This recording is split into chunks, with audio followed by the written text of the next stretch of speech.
Hello everyone, you're very welcome along on this latest audio walk from open country with me, Tom. You join me on a rather blustery day today. The sun keeps poking its way out from behind thick grey clouds that are looming above me. But in doing so, it's casting beautiful light across the landscape, which is stretching off to the far horizon. I'm currently crouching in a sheltered spot on the top of Dallow Moor. I'm surrounded by purple heather, and as I say, the view is absolutely spectacular. I can see right out across towards the North York moors and the distinctive pointed peak of Rosebery Topping. The reason that I'm here is today we're going to be walking the Dallow Crackpots Mosaic Trail, which is a 7-mile walk around this area of the Nidderdale National Landscape, and we'll be going in search of 22 individual mosaics. The mosaics were made and installed in 1997 by a group known as Rural Arts North Yorkshire, and they were supervised by a lady called Margaret Murphy, whose idea it was to install these mosaics for people like us to enjoy. So not only are we going to be experiencing the beautiful bleak countryside of this area of Upper Nidderdale, we'll also have this added joy of finding these mosaics hidden in various different places along the route. So I suppose it's time we put our best foot forward and cracked on with today's audio walk.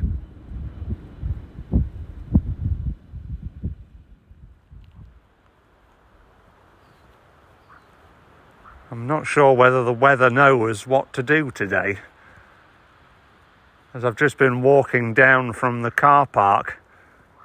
I've just been met by a rather sharp shower. But now, once again, I'm bathed in sunshine. I think it's going to be one of those days today. Anyway, I've just come across our first mosaic of the trail. For those of you that aren't quite sure what they are, basically they are square depictions of various different scenes of the history and landscapes and flora and fauna of the area, made up of tiny little tiled squares. So in this first one, we've got blue tiles representing the sky. We've got some purple tiles representing the heather, and also some green tiles representing the rural landscape around us as well. And then there's carefully placed black and white tiles representing sheep. I can't actually see any sheep around me at the moment, but I can definitely smell and see the telltale signs that they've been around.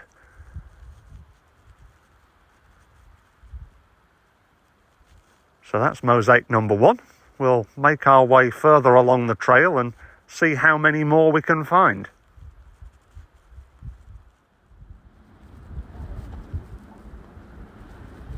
We've reached a particularly breezy corner of the moor, and our second mosaic, which is depicting grouse, which is one of the most common birds in this area of moorland. They call it their home, and you can often hear the distinctive call chattering away on the air. With the strength of this wind, it's probably going to be picked up and taken away from our ears today. But you never know, you might just hear it in the background. On this mosaic, there's a handily mosaic arrow as well, pointing us in the right direction of the third one. So let's go and see if we can find it.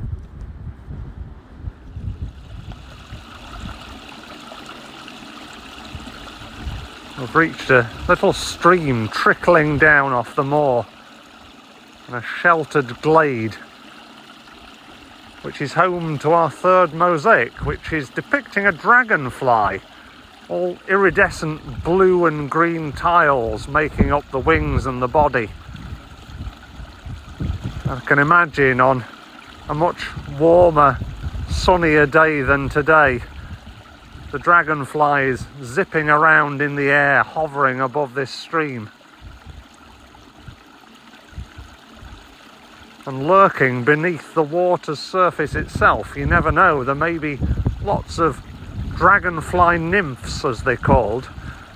Nymphs makes them sound quite ethereal and quite pretty looking, but they're far from it. They're quite menacing looking creatures. Dragonflies actually live longer as nymphs underneath the water's surface than they do when we see them as fully formed dragonflies above it. Just goes to show that there's lots of hidden life going on underneath the water's surface.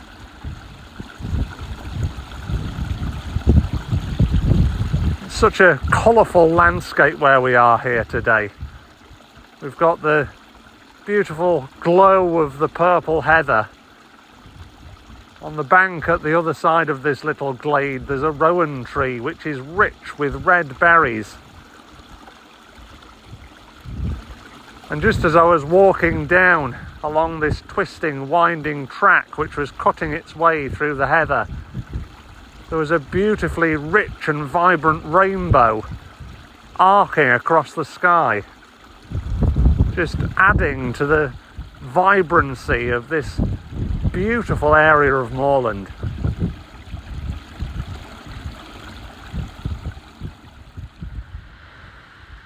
Well, we haven't had to walk very far and we've found mosaic number 4, which is an adder. Now, an adder is Britain's only venomous snake.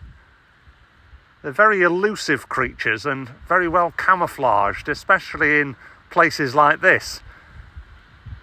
I've only ever seen one once, which was on the Gower Peninsula in South Wales. I've never seen one here in Yorkshire. But seeing mosaics like this lets me know that they are around somewhere. It looks like we're taking a detour away from the moor now, as we follow a line of a wall and some little wooded areas as we head down into the rural valley below.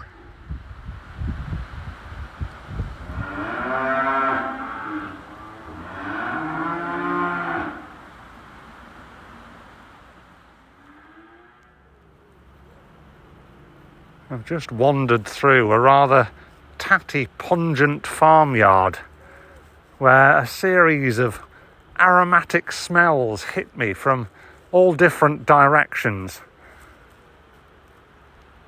From the distinctive farm smell of the cattle munching away on the straw in the barn, to 2 old international tractors. Then the wind whipping across the smell of the pine forest on our right-hand side. And then shortly after, on the left, some fermenting silage piled up in bales in the farmyard. My senses have truly been awoken on that part of the walk.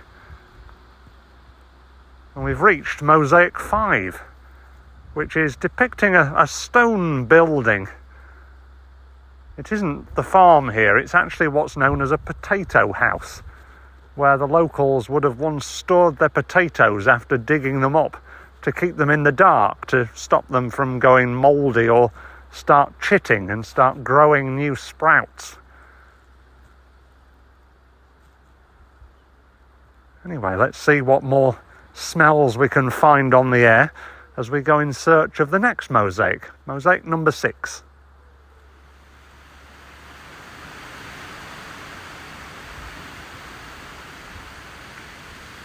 We've been walking under the shelter of trees for a little while now, alongside a beck running down towards the Nid Valley below.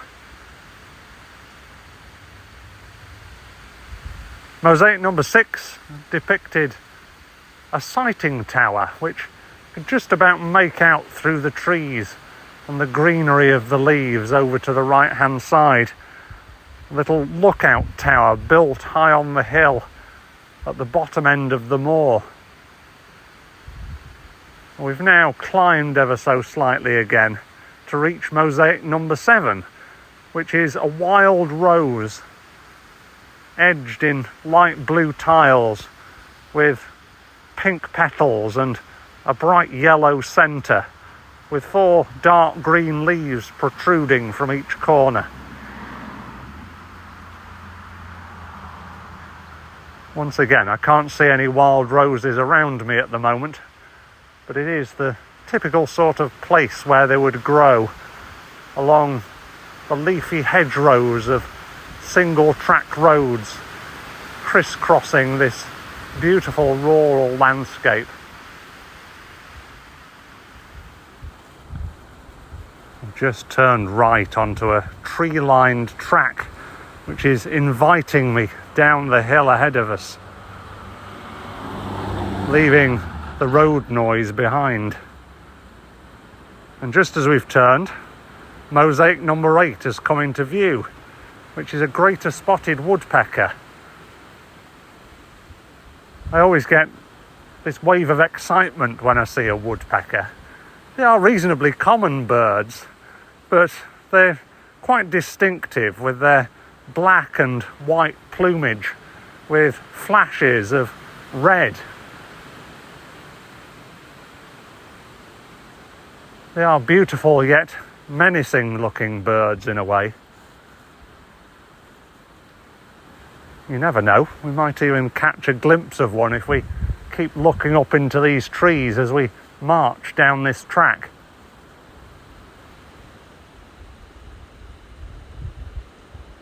As we continue down this track, which forms part of the Ripon Rowell route, a rowel being an old cartwheel and the Rowell route being a circular walk around Ripon. I suppose you could cartwheel it if you really wanted to, but I think most people will walk it or run it. And along the way, although we may not have seen a greater spotted woodpecker, I have heard the distinctive cry of a buzzard circling ahead, rising on the thermals, and also seen a few rabbits hopping away down the track, startled by my footsteps. And we've also walked past mosaics number 9 and 10. In number 9, there was a black and white Frisian cow grazing underneath a tree. And in number 10, where I'm currently standing now, we've got a vibrant yellow flag iris flower above a wave of the pond or stream below, which is flecked with little tadpoles swimming around. We're a little bit late for tadpoles now. They're probably well and truly growing into their adult form.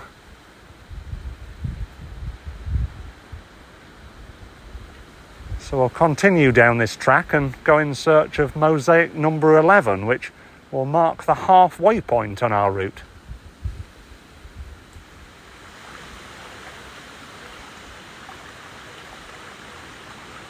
We've now reached another little stream crossing. I'm going over the footbridge because the water is quite deep, but there is a ford, which if you were on a bicycle or in some kind of four-wheel drive vehicle, you probably could get across. And propped up under the looming branches of an older tree on a mossy rock is mosaic number 11. Now, I have to admit, this one's quite difficult to make out because of the moss, and some of the mosaic tiles have been broken away. But I am reliably informed that it's a brown trout, which I don't know. If I was to hang around a little bit longer on this bridge, maybe have a game of poo sticks or two, then I may see one swimming under my feet.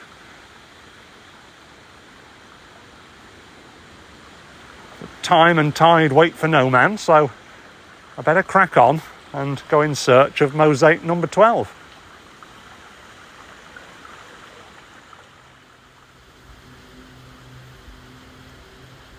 We're now making our way back up towards the moorland fringes.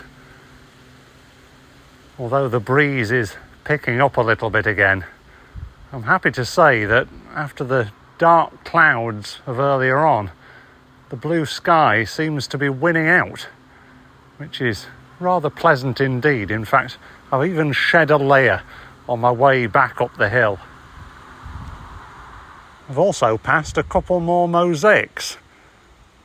Number 12 depicting some leaves, and number 13 a curlew, which is another classic moorland bird with a distinctive curved beak and warbling cry as it crosses the moor.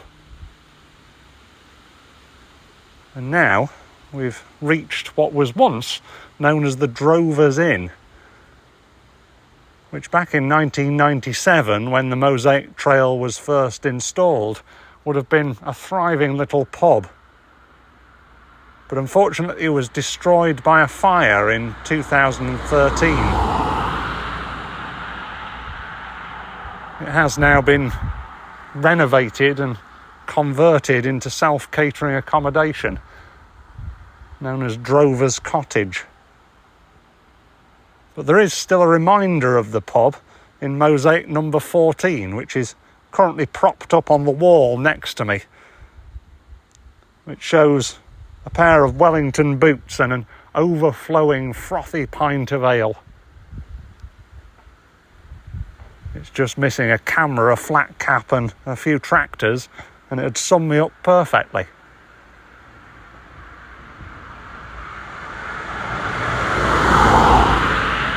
Anyway, we're going to follow this rather busy road for quite a quiet area further on towards the moor in search of our final set of mosaics as we head back towards where I parked earlier on.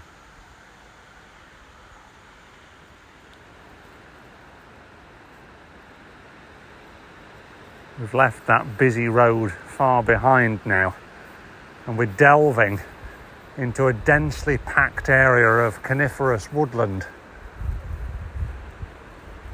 As we're on the moorland fringes, there's lots of bracken around as well. And there's this intoxicating smell on the air of the pine wood and the bracken, a cocktail of woody sweetness. It really is beautiful. After leaving the road at the top of the hill, we passed mosaic number 15, which was some bluebells. And at the entrance to this area of woodland was mosaic 16, which was fungi. And I'm now standing next to mosaic number 17, which is a family of deer enjoying the woodland habitat around us.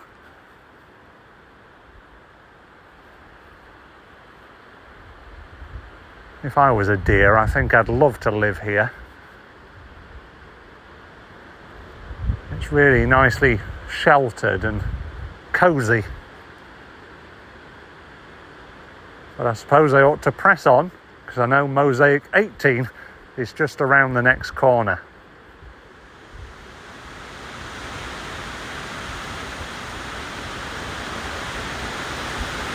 After walking up a winding track quite steeply through the woods, we've made it to the top of the woodland fringes, which is lined more with deciduous trees than the conifers that we were walking through earlier on.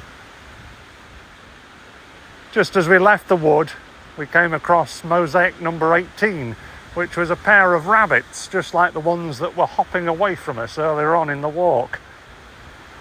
And then mosaic 19, which was a barn owl, which I can just imagine swooping across the fields and then roosting in the shelter of the trees. And now we've made it to mosaic number 20, which represents the farmhouse over to our right, which is known as Bent's house.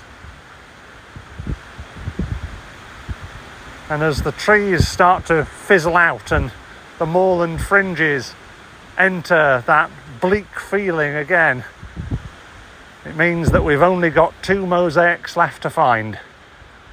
So So let's venture out once again, out of the shelter of the trees and into the wilds for our final 2 discoveries of the walk.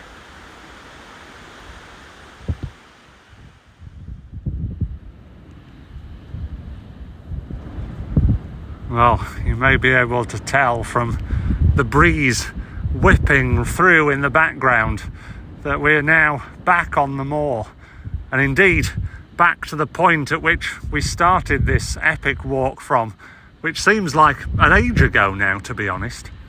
We seem to have discovered so much and experienced so much along the way. The last part of the walk, we crossed through a series of rural fields dotted with sheep and cows and encountered our penultimate mosaic depicting a pheasant, of which I've seen quite a few flutter across the land in front of me as we've been walking today. And our final mosaic is of a Roman soldier just at the back of the car park where we started and have now finished this walk from. I must admit, this is probably one of my favourite audio walks I've recorded, because not only has the scenery and the landscape been absolutely spectacular and really engaging, it's been wonderful to have this added bonus of trying to find the mosaics along the way as well.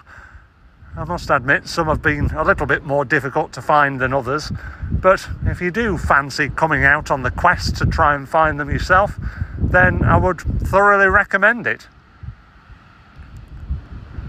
I do hope you've enjoyed joining me today as much as I've enjoyed recording this audio walk. If you have, then please check out more of our audio walks at opencountry.org.uk, and you can now check them out on Open Country Yorkshire on YouTube as well, where we're releasing them as podcasts. So a variety of different ways to listen in. But until the next one, thank you very much for listening. I look forward to speaking to you again in the not too distant future.